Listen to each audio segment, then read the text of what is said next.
Sometime in 2022, as Mamaearth's parent company, Honasa Consumer, prepared to go public, Varun Alagh made two very unusual bets on logistics. The first was on ShipRocket.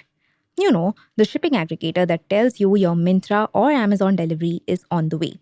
It promises brands that they can build delivery networks without relying on large marketplaces like Amazon or Flipkart. The second was on what seemed a lot stranger back then, a small Delhi based drone startup called Sky Air Mobility.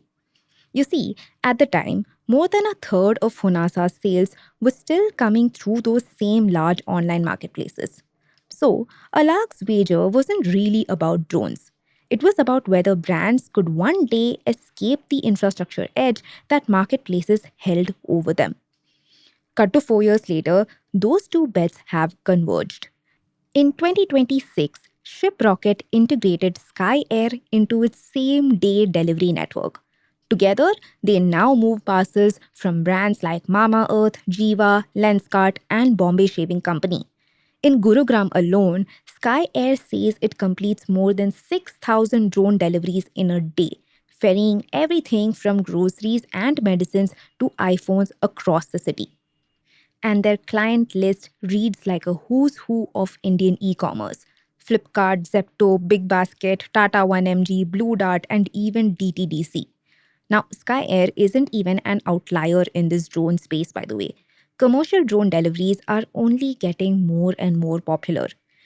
For example, in January 2026, Airbound, a Bangalore based drone startup, began flying diagnostic samples between a Narayana Health clinic and its central lab over a 4-kilometer corridor.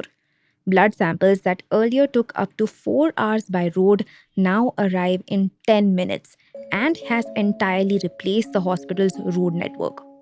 With this context, Alagh's bet looks almost prescient. But his wager lies less in the technology itself and more in who is adopting it and why. Welcome to Daybreak, a business podcast from The Ken. I'm your host, Rachel Verghese, and every day of the week, my co-host Nikta Sharma and I will bring you one news story that is worth understanding and worth your time. Today is Monday, the 22nd of June.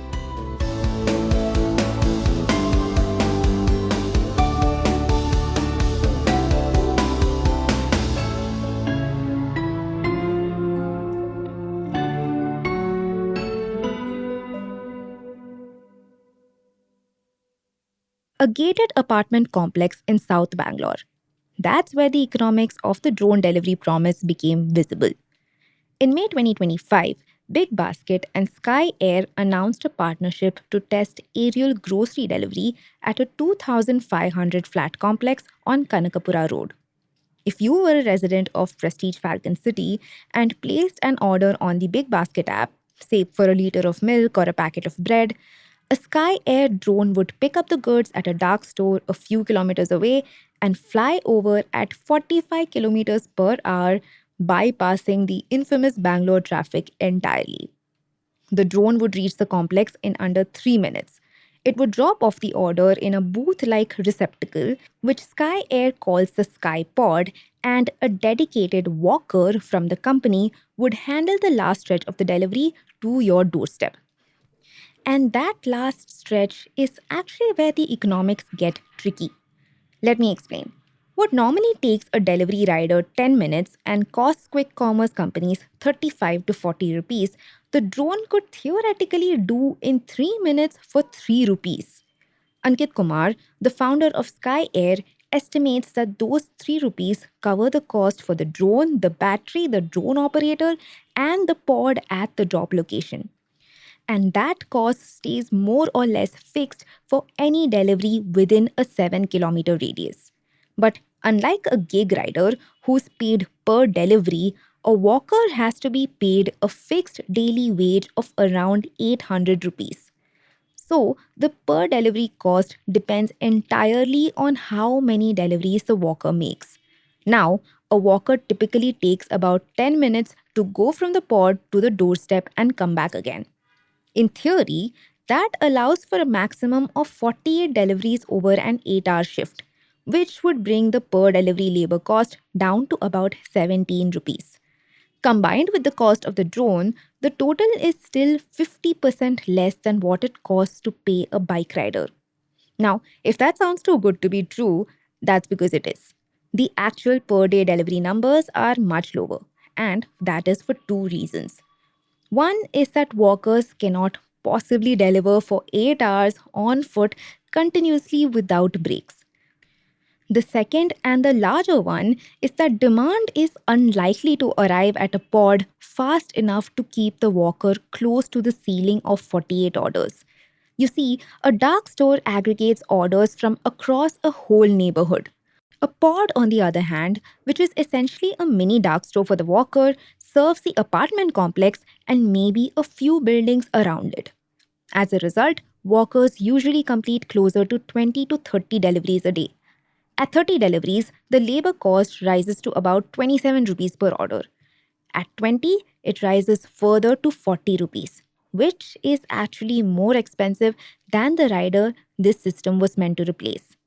And that's how last mile quick commerce drone deliveries are kind of captive to the walker and highly sensitive to order volumes. And this is partly why Big Basket eventually pulled the plug on drone deliveries, and why quick commerce remains only a small part of Sky Air's business roster. Longer distance, middle mile deliveries, though, are a different story. Here, the walker isn't part of the equation, and that helps with the unit economics. Atul Mehta, the CEO of domestic shipping at Shiprocket, explained this to my colleague, the Ken reporter Mutasim Khan. Mehta said that if he wants to move a shipment from a warehouse in Pataudi to a warehouse in central Delhi, then a drone helps him collapse that long mid mile much faster than the road bound channels. Even for quick commerce, drones work much better as a middle mile machine. For example, Sky Air flies inter dark store transfers for Zepto, where an order is split between a superstore and a dark store. Think about it. Without the drone, Zepto essentially pays two riders for what is basically one order. But with it, it can pay just one rider. Kumar, the CEO of Sky Air I mentioned earlier, says that this puts the savings at around 40%. Now, in general e commerce, the gains compound even further. A quick commerce drone carries one or two parcels. An e commerce drone can carry 20 to 25. And since 70 to 80% of e commerce delivery costs sit in the last mile, Mehta explains that even if the middle mile costs were to increase, the total impact would stay manageable. Sky Air's Kumar explained that this puts the current savings from drone logistics at 15 to 20%, and that number would only rise at scale. As I mentioned earlier, ShipRocket has already integrated drones into its same day delivery network, mainly because brands are increasingly promising delivery speeds that traditional logistics networks cannot support. You see, large marketplaces like Flipkart and Amazon already own their logistics to fulfill their fast delivery promises, but the margins are quite low. So, a cheaper and faster drone for them is a pretty easy buy. But as Sky Air's client roster reveals, the demand is increasingly coming from less obvious sources, like D2C brands. More on this in the next segment.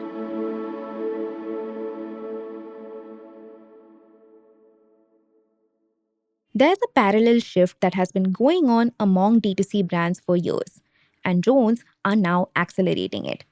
The thing is, the math of selling on a marketplace is quite brutal. Take, for instance, Amazon and Flipkart. They take 10 to 25% of the selling price in commissions. Quick commerce platforms take 35 to 50%, which means only products with gross margins above 45% can actually survive the cost of being on a Flipkart shelf. Still, marketplaces retained power because they controlled two things most standalone brands lacked: visibility and fast delivery. Before drones, brands tried to solve this problem themselves. Mamaearth, for example, built 9 warehouses to support direct website orders. Menswear brand Snitch turned its retail stores into hyperlocal warehouses so that it could enable same day delivery. In fact, by 2025, Mamaearth had even reached revenue parity between its online and offline channels. But Building your own logistics network is brutal in a different way. In late 2023, Mamaearth launched Project Neve to cut out wholesalers and push directly to small shops across 50 cities. By late 2024, though, the project had unraveled. The Ken reported that Honasa posted a loss after two profitable quarters post its IPO. Its stock crashed 40% in a week.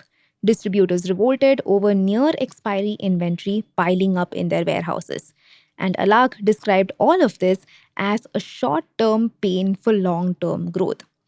Drones, in that sense, do offer a less punishing path, a way for D2C brands to close the delivery gap without having to invest as heavily in a road bound infrastructure. But that is built on far more than speed. Mehta from Shiprocket framed it pretty well. Drones, he said, can strengthen the final leg of delivery, which is where Shiprocket and others like it come in. They run the entire post order journey for the brands from checkout to doorstep. Mehta called drones the icing on the cake on same day deliveries, with the cake itself being the broader same day network Shiprocket has been building for years now. The proof is already showing actually. For example, on Valentine's Day, Shiprocket helped jewelry brand Jiva deliver gift parcels in just 2 hours using drones. And that same logic works even beyond e commerce. Take Narayana Health, which adopted drones as part of a broader shift to centralized lab testing. Naman Pushp, the founder and CEO of Airbound, explained to Mutasim that moving samples by road meant unpredictable delays. And if stuck in Bangalore traffic long enough, a sample actually becomes unusable. But since January, Airbound has been flying the 4-kilometer route between Narayana's clinic to the central lab. Over 50 days, it completed 700 plus flights while carrying up to 40 samples per trip with zero failures. Pushp claims that this system reduced the time from sample draw to lab arrival from 4 hours to 10 minutes. Narayana retired road transfers entirely within just 3 weeks of this experiment beginning. Devi Shetty, Narayana's founder, said in March that the model could cut diagnostic costs for patients by half. In fact, Narayana and Airbound have plans to extend the system to 5 more clinics across Bangalore in the next couple of years, and later to other cities, beginning with Kolkata. But the thing is, even with all this demand, technology, and intent being all in place, there is still one problematic elephant in the room: regulation. Stay tuned.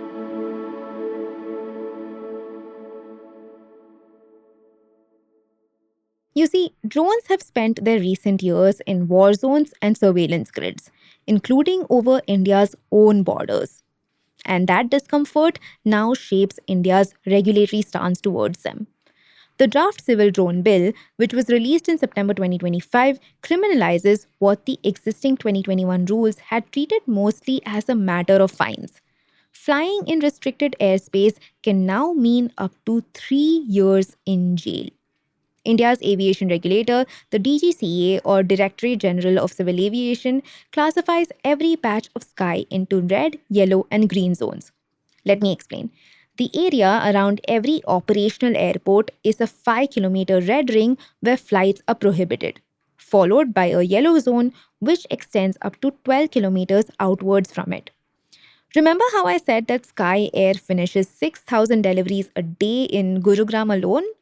Well, on a map that shows these different types of zones, Bangalore and Gurugram don't look anything alike. Gurugram sits pretty far from the Indira Gandhi International Airport perimeter with no military installations that are carving out red spaces. Almost all of the city's operational areas fall in yellow airspace, which is manageable for drones with air traffic control clearance. That's why Sky Air can run 6,000 deliveries in a day over there. Bangalore, on the other hand, though, has 3 operational airports, including military air bases. Their overlapping red and yellow rings cover most of the city. The neighborhoods where drone delivery would have its largest customer base, Indranagar, Koramangala, HSR layout, Whitefield, sit almost entirely in regulated airspace. In March 2026, Sky Air raised $9 million in a Series B funding to expand into Bangalore, Mumbai, Pune, Hyderabad, and Kolkata over the next 18 months. Most of these cities look more like Bangalore than Gurugram in terms of airspace. And the trouble extends beyond just zoning. India has no Beyond Visual Line of Sight or BVLOS regulation, which means there are no rules for flying a drone beyond the operator's actual visual line of sight, like when it's too far away or when it's behind buildings. Every corridor needs its own approval from civil aviation, the Home Ministry, the Defense Ministry, state police, district administration, and more. Sky Air's response to this, though, has been to turn the regulatory friction into a moat. Kumar argued that the bottleneck isn't really regulation, it's infrastructure. The kind that lets regulators see what drone operators are actually doing in the sky. So, to fix that, Sky Air built an unmanned traffic management system that hands the DGCA and air traffic controllers a live view of every Sky Air drone that is currently in flight. Airbound founder Naman Pushp puts the deeper problem this way. A regulator who approves a policy that goes wrong faces real scrutiny. On the other hand, if a regulator was to approve a policy that helps an industry grow, he would still stand to gain very little. Basically, the incentives for these regulators are very uneven.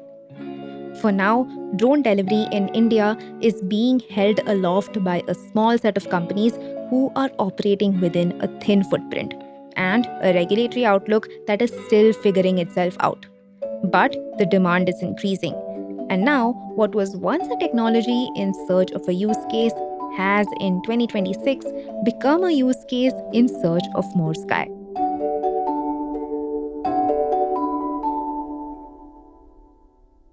Daybreak is produced from the newsroom of The Ken, India's first subscriber-focused business news platform. What you're listening to is just a small sample of our subscriber-only offerings. A full subscription offers daily long-form feature stories, newsletters, and a whole bunch of premium podcasts. To subscribe, head to theken.com and click on the red subscribe button on the top of the Ken website. Today's episode was hosted and produced by my colleague Rachel Varghese and edited by Rajiv Sien.